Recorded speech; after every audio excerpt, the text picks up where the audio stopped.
This is the Transformers Generations War for Cybertron Trilogy Kingdom Deluxe Class Cheetor from Beast Wars. And I love the fact that they've sort of mimicked the whole Beast Wars packaging with Kingdom with all that green glow. And here is Cheetor out of packaging. And it's an okay figure. It does what it needs to do in robot mode and in alt mode or beast mode. But I find myself being unimpressed with this figure for probably a couple of reasons. It just feels lacking in some way or another. Let's start with the paint apps. If you look closely, they did most of the plastic in this mustard manure flavor or mustard manure color. I don't know why they couldn't have done a simple yellow on this figure. I mean, if you look at the cartoon, he was pretty much yellow, golden yellow, in fact, to a certain extent. But he was right there, banana yellow. And this is really mustard, Dijon yellow, which just feels a little bit off. The next thing you'll notice is on the robot bits, they used sky blue. And that is curious for me. They could have gone with this kind of blue. I wouldn't mind actually if they did this a little bit darker than this.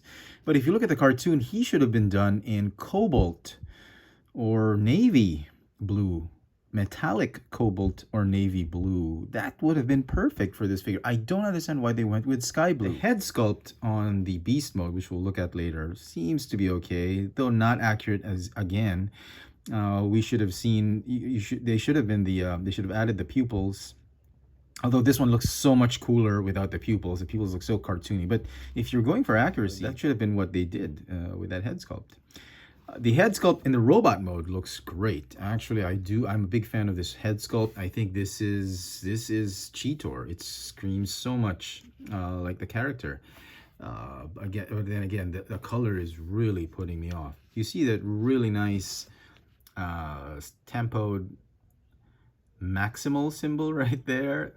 That's amazing. To be able to put something that small, that's incredible. I really like that. You'll clearly notice that he does not have a gun. I mean, why would you not give this guy a gun? They gave him a parts forming whip, like spiky whip, which, you know how I feel about parts forming Transformers. This is lazy on Hasbro's part. They could have easily put a hinge right there to bend up like this.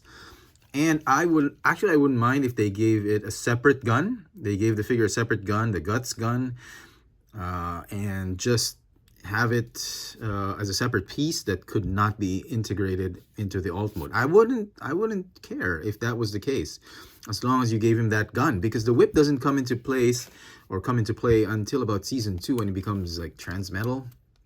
But in the first, if you're going for the first season, because I'm pretty sure that most of the first waves of Kingdom figures will focus on the first season of Beast Wars, you should have given this guy a gun. I mean, if the RED figure gets a gun, I don't understand why this figure doesn't get a gun. The back kibble of the cheetah legs, that's pretty accurate, so I don't have a problem with that. This, however, this crotch piece right here, it's an homage to the old not G1, but the old Beast Wars toy, but it absolutely does nothing. I mean, it doesn't, it's not part of transformation. It just flicks like that. Like, I don't know, maybe he gets excited and it's that. So it's useless. They could have saved money on this. They could have just sculpted that in and maybe added the gun instead of that hinge and all that. They could have saved money from there and given us a gun instead of a whip. Articulation for the figure, he's got a ball jointed neck. Arms can go in and out, forward and backward, and have sort of butterfly joints because of transformation. There's a bicep swivel, hinge elbow, swivel wrist, again because of transformation. There's a waist swivel, which is great. They didn't have to do this, but thank you, Hasbro, for adding that. That really gives a lot of possibilities for posing, especially this ball joint on the neck, which allows him to look up so he can just lunge forward. He can leap the hips, allow you to do the splits a little bit, forward and backward, thigh swivel, hinge knees, that's less than 90 degrees. The feet can go up and down because of transformation, and they've added some rocker joints. For some size comparisons, here he is with his buddy, Rat Trap. it's a good scale. It's actually near perfect scale. I'm very, very pleased with this one. Before we transform him, I just wanted to show that this figure came with a trading card, and for my copy of the figure I got Black Arachnia. And again, very frustrating. Why would you get Black Arachnia for a Cheetor? This card should have been in the Black Arachnia figure. And if you peel off the card, you will get the transmetal version or maximal version of Black Arachnia, done in that foil metallic format, much like this one. So I don't understand why the differences in trading card, or is this randomly packed? Is Hasbro expecting you to keep buying the same figure over and over till you get the trading card right? I don't know why they would do that. It would have been very simple if they would have just put the same trading card with the figure that it was included in the box. Let's transform him. Okay, first thing you want to do, you want to rotate the neck right here and fold it like that. Okay, then what you want to do is detach this animal head, which again I actually thought was another peg of doom. I was very careful. I tried, very worried I was going to break something off, but you just pull it up like that, and this peg just untabs from the jaw. And what you want to do is stretch it out like this and put it over the robot head. Bend the robot head a little bit so there's enough clearance for that animal neck, like this, and just snap that in like there, right there. And then the jaw, close it up. It's nice that the lower mandible can move. I'm Cheetor. Okay, and then you're left with this huge cavity right here, which is okay, which you're going to move in the shoulders. The shoulders are going to fit in right there, but before you do that, you want to rotate the bicep so that the back of the forearms, they tab in nicely right here on the shoulder pads, and then rotate the wrist so that it forms just the bottom part of the animal. Okay, do the same on the other side, like that. Okay, and then you want to go ahead and close these, but to do that you need some clearance. You got to open this up and then fold that whole lower section. They'll form the lower section of the animal, all that arm assembly. Then you got to tab them in. It's a tricky type of tab. They're not pegs of doom. They're just very tight, and you got to line up pieces properly so you get a nice good fold right there. Okay, then once that's done, you can go ahead and fold these loin pieces. These side pieces form as loins, and then fold out the arms and position them any which way you want. We'll get to that in a little while.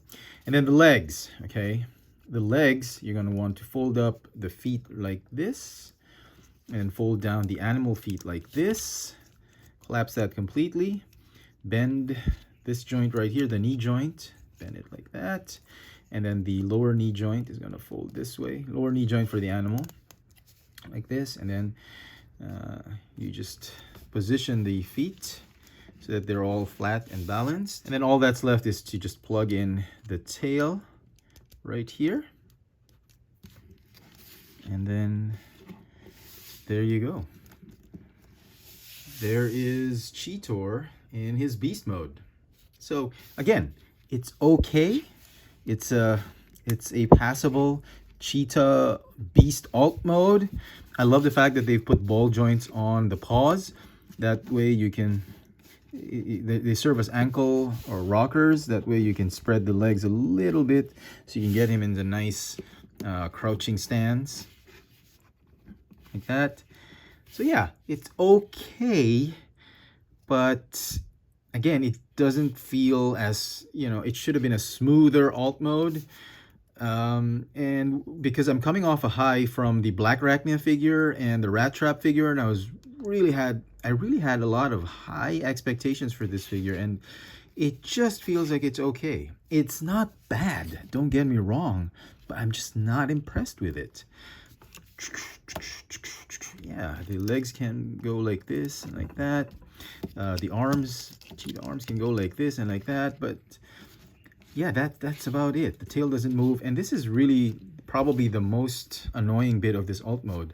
there is no neck joint. The head can't rotate, it can't move up or down, so he's stuck in this prone position. He's just looking like that.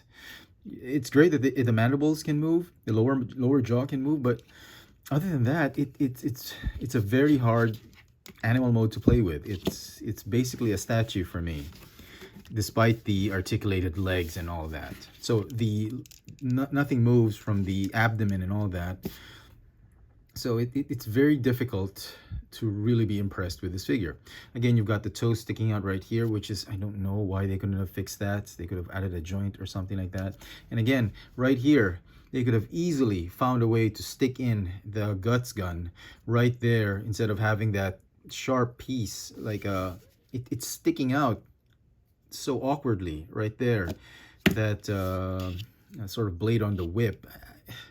They could have left the tail alone, have it hinged up, and then stuck in the guts gun, and that would have been a really, really perfect design for this figure. And instead they do this. And from this animal mode, you can clearly see how mustard and how off that color is. And for some people it's okay, you know, it's Cheetor, but could have been a lighter shade of yellow. That would have been great. And so some final thoughts on this figure. It's a good enough Cheetor. It's not impressive, but it's okay. It will do what it needs to do.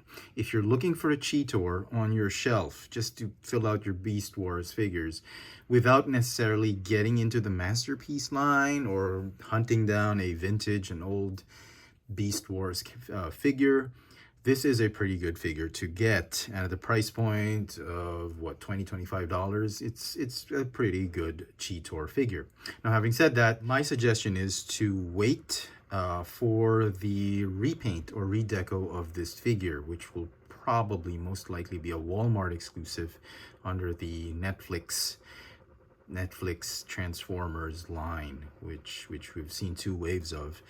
And they'll probably put this figure in there with the better blue paint, better yellow paint, and overall better paint apps. It's not going to change the way you feel about the sculpt or maybe the engineering of the figure, but it will certainly make you feel better about purchasing this mold with those better colors. That's my personal opinion. But if you just need a Cheetor right now, this one should do it for you. The figure is going to get a 7 out of 10 for me. I wanted to give a 6.5, but you know, I like Cheetor. I like him in the cartoons. So yeah, I think a 7 out of 10 is fair. So let me know in the comment section what you think of Cheetor in the Kingdom line. Hit me up in the comments, and as always, hit that notification bell so you never miss out on any of my latest video reviews. If it's your first time here, please subscribe, and if you want to help the channel out, please check out my Patreon account. There's a link in the description box below. Thanks for watching.